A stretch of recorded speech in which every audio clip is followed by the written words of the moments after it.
Recently I've heard a tale, or a fable if you like, about how people actually capture monkeys. I'm not entirely sure what they're intending to do with the monkeys when they capture them, whether they're going to relocate them, use them in circuses, kill them or whatever. But the story goes along the lines of people will hollow out coconuts. They'll put a small hole in the coconut, big enough just for a monkey to put its hand in flat, but not big enough for the monkey to pull out once it forms a fist.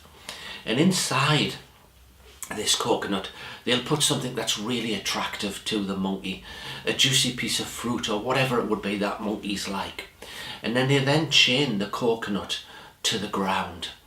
The monkey comes along, puts its hand in to get hold of this juicy piece of fruit, and can't pull its hand out because it's formed a fist around it.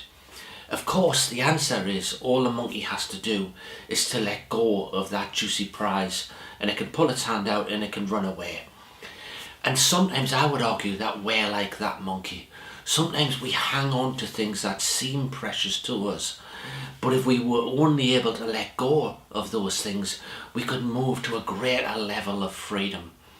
And I would also argue that that's a leadership skill as well as a life skill, that sometimes you need to learn to let go in order to move forward. And if you want to personally perform at your optimal level, I think one of the things that you can ask yourself at any moment in time is, what do I need to let go of in order to move to the space that I want to be in? And for me, the major thing here is the stories that we tell ourselves about who we are. So sometimes we hang on to things that are unnecessary now in this stage of our life. And you can choose to reinvent yourself in any space in life. You can choose to create a new story about who you want to be. Or you can choose to be like that monkey that hangs on to that precious prize and ends up trapped as a result of it. So a number of years ago, myself and my wife, we migrated to Australia. And in the process of migration, we knew that we were going to meet nobody that had a connection to our past in Australia.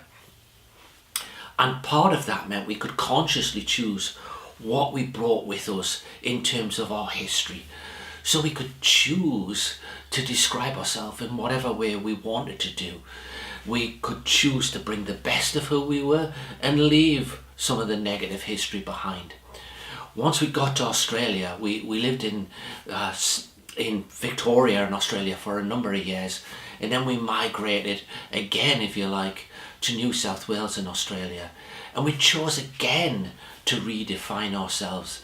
And in any moment in time, I challenge you to choose who you want to be. Choose to let go of some things that sometimes may seem precious to you, but that will give you the freedom to move to a better space. The hardest thing of all is letting go of those stories that you really believe about yourself. The things that say, I am anything in life. I am really good at this. I am really poor at that. I am a particular field or industry or sector. I'm an engineer, for example. You can choose to recreate yourself, or again, you can choose to be that monkey that's trapped by the precious prize that you're hanging on to.